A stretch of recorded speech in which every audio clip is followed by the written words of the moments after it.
నమస్తే. Welcome to our channel. నేను Priya Kaushik. So, నిన్న జనంలోకి జనసేన ఈవెంట్ చేశారు పుంగనూరులో. దాని గురించి ప్రస్తుతం డిస్కస్ చేద్దాం. మనతో పాటు సీనియర్ జర్నలిస్ట్ కిరణ్ పోల్దాస్ గారు ఉన్నారు. నమస్తే సార్. నమస్తే అండి. సార్, సో జనంలోకి జనసేన ఈ మీటింగ్ కండక్ట్ చేయడానికి గల రీజన్ ఏమై ఉంటుంది? అండ్ అక్కడ ఎస్పెషల్లీ చూసినట్టయితే గనుక నాగబాబు గారు కూడా కనిపించారు, ప్రజల్ని అడ్రెస్ చేశారు. And all of the sudden ఇలాంటి మీటింగ్స్ కండక్ట్ చేయడంలో కొంచెం డౌట్‌ఫుల్‌గా అనిపిస్తుంది. And at the same time దీని అర్థం ఏంటి అనేది కూడా తెలుసుకోవాలని ఉంది. బికాస్ ఇంతకు ముందు చూసినట్టయితే యూజువల్లీ కూడా మామూలుగా లైక్ బిఫోర్ ఎలక్షన్స్ ఇలాంటి మీటింగ్స్ కండక్ట్ చేయడం చూస్తూ ఉంటాం కదా! సో, ఇప్పుడు ఆల్ ఆఫ్ ది సడన్ ఇలాంటి మీటింగ్ పెట్టడానికి గల కారణం ఏంటి? యెస్. ప్రియాంక గారు. అంటే జనంలోకి జనసేన కార్యక్రమం స్పష్టంగా పార్టీ బలోపేతం చేసుకోవటానికి ఉద్దేశించిన మీటింగ్‌గా మనం చూడాలి. ఓకే. వాస్తవానికి మీరు చెప్పింది వాస్తవమే. ఏంటంటే ఎన్నికలు దగ్గర పడ్డము, లేకపోతే ఏదో ఒక ప్రత్యేక సందర్భాల్లో తప్ప పార్టీ ఇంత పెద్ద మీటింగ్‌లు పెట్టడం అనేది సహజంగా జరగదు. కానీ ఇంత పెద్ద మీటింగ్ పెట్టింది పార్టీ. అది కూడా వరుసగా ఇక పార్టీ మీటింగ్‌లు నిర్వహిస్తారు. ఇలాంటివి కేవలం పార్టీ అధికారంలోకి వచ్చి కేవలం 7 నెలలు మాత్రమే అయింది. ప్రభుత్వం బ్రహ్మాండంగా నడుస్తోంది. ఈ క్రమంలో మళ్ళీ పార్టీకి సంబంధించిన పొలిటికల్ మీటింగ్ ఎందుకు పెట్టారు అనేది సహజంగా అందరికి వచ్చే సందేహమే. అయితే దీనికి ప్రధానంగా జనసేన పార్టీకి క్యాడర్ లేకపోవటం అనేది, సంస్థాగత నిర్మాణం లేకపోవటం అనేది ప్రతి సందర్భంలో కూడా ఒక లోటుగా తొలుస్తూ ఉంటుంది. ఇవాళ కాదు, దాదాపు 10 ఏళ్లుగా పవన్ కళ్యాణ్ గారు 2013లో పార్టీ పెట్టినా కానీ 10 ఏళ్ల నుంచి పవన్ కళ్యాణ్ గారు పార్టీకి సంబంధించి సంస్థాగత నిర్మాణం లేదు అన్న మాటలు వినపడతా ఉంటాయి.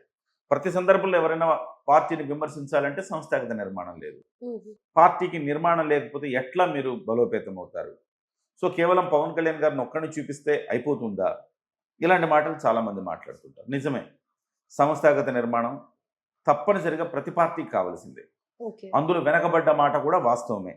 అయితే ఈసారి దాన్ని చాలా బలంగా జనంలోకి తీసుకెళ్లే ఒక ప్రయత్నం జనసేన పార్టీ నుంచి జరుగుతోందని చెప్పాలి.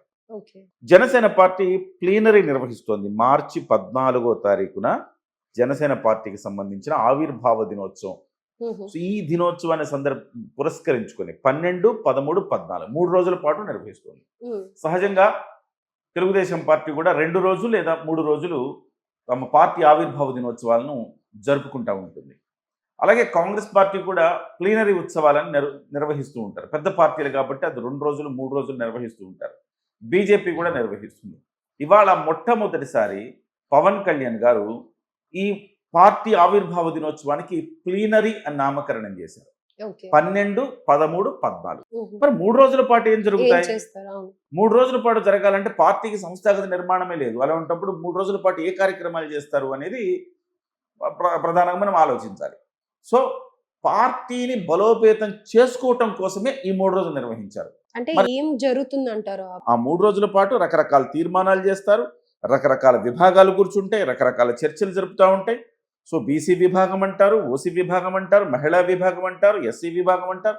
ఇలాంటివన్నీ కూడా ఆ 3 రోజుల పాటు రకరకాల చర్చలు చేసి తీర్మానాలు చేసే ఒక కార్యక్రమం చేస్తారు.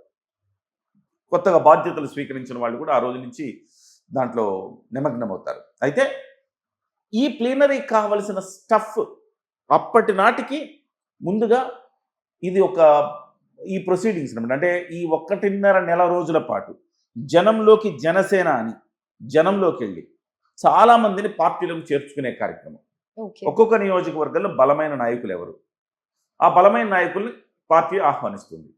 లేదా వాళ్ళు ఎవరైతే రావాలని చాలా నియోజకవర్గాల నుంచి ఇవాళ కోకొల్లలుగా పార్టీలో చేరటానికి అనేక మంది సిద్ధంగా ఉన్నారు. కానీ పార్టీ ఇప్పటివరకు గేట్లు తీలా. అంటే ఇప్పటి వరకు అలా పార్టీ కోసం స్ట్రగుల్ అయిన వాళ్ళు కానీ, ఎంతో సాక్రిఫైస్ చేసిన వాళ్ళు కానీ చాలా మంది ఉన్నారు కదా! అలాంటి వాళ్ళని కూడా కన్సిడర్ చేస్తారా మరి? అంతా కూడా ఇప్పుడు ఏంటంటే, ఇప్పుడు కొన్ని జిల్లాల్లో కనీసం ఖాతా తెరవలేని పరిస్థితి జనసేన పార్టీ. కొన్ని జిల్లాల్లో సరైన నాయకత్వం లేని పరిస్థితి. ఇప్పుడు ఒంగోలు తీసుకోండి, మొన్నటి వరకు ఒంగోలుకి నాయకత్వం లేదు, నెల్లూరుకి నాయకత్వం లేదు. సరే ఏదైనా సీట్ ఇద్దామంటే ఎక్కడ బలమైన నాయకుడు కనబడట్లా కనుచూపు మేరలో. మరి ఎవరికి సీటు అడగాలి? పవన్ కళ్యాణ్ గారు కనీసం సీటు కూడా అడగడం మానేశాడు. కర్నూలులో పార్టీకి ప్రాతినిధ్యం లేదు, అనంతపురంలో ప్రాతినిధ్యం లేదు, కడపలో ప్రాతినిధ్యం లేదు, నెల్లూరులో ప్రాతినిధ్యం లేదు, ఒంగోలులో ప్రాతినిధ్యం లేదు, 5 జిల్లాల్లో ప్రాతినిధ్యమే లేదు. చిత్తూరు జిల్లాలో ఉంది, తర్వాత గుంటూరు జిల్లాలో ఉంది, కృష్ణా జిల్లాలో ఉంది. అట్లా తీసుకుని పోతే కొన్ని జిల్లాల్లో ఉంది. కొన్ని జిల్లాల్లో శ్రీకాకుళంలో ప్రాతినిధ్యం లేదు. అంటే బలమైన నాయకులు లేరు. రేపు పొద్దున 2029 కల్లా ఉమ్మడిగా కూటమి పోటీలోకి వెళ్ళచ్చు. పోటీలోకి కూటమి వెళ్ళినా కానీ 21 సీట్లతో సరిపెట్టుకుంటామా? కాదు కదా. ఒక 50 సీట్లకి కనీసం జనసేన పార్టీ పోటీ చేయాలి కదా. అప్పుడే కదా జనసేన పార్టీ ఎదుగుతుంది. అలా కాకుండా మళ్ళీ 21 స్థానానికి పోటీ చేస్తే ఉపయోగం ఏముంది? సో కాబట్టి పార్టీని బలోపేతం చేసుకోవడం ద్వారా ఈ నియోజకవర్గం ఎస్పెషల్లీ వైసీపీ ఎక్కడైతే బలంగా ఉందో, వైసీపీ ఎమ్మెల్యేలు ఇప్పటివరకు ఉన్నారో అక్కడ కాన్సన్ట్రేట్ చేయబోతా ఉంది. ఓకే. సో తెలుగుదేశం పార్టీకి ఎలాగో రాష్ట్ర వ్యాప్తంగా క్యాడర్ ఉంది, నాయకులు ఉన్నారు. మరి వైసీపీ నుంచి చాలా మంది ఇవాళ వైసీపీ ఓడిపోయిన తర్వాత జగన్మోహన్ రెడ్డి ఏ రోజుకైనా జైలుకి వెళ్లాల్సిన వాడే కాబట్టి ఇవాళ ఆ పార్టీలో మనం ఉండడం అనేది సాధ్యమవుతుందా అని చాలా మంది డైలమాలో ఉన్నారు. వాళ్ళందరూ జనసేన పార్టీలోకి రావాలనుకుంటున్నారు. అలాంటి వాళ్ళని పార్టీలోకి ఆహ్వానించాలి కదా. ఆహ్వానించాలంటే ఒక కార్యక్రమం నిర్వహించాలి కదా.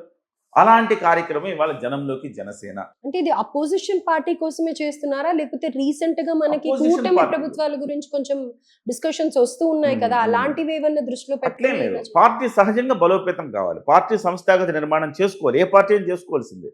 ఇవాళ వరకు జనసేన పార్టీకి అది లేదు, అది లోటు. వాళ్ళు ఇప్పటి వరకు అడుగుతుంటే ఏం చెప్తూ వచ్చారు? అధికారంలోకి వచ్చిన తర్వాత మాత్రమే సంస్థాగత నిర్మాణం చేసుకోగలం, ఇప్పుడు చేసుకోలేము.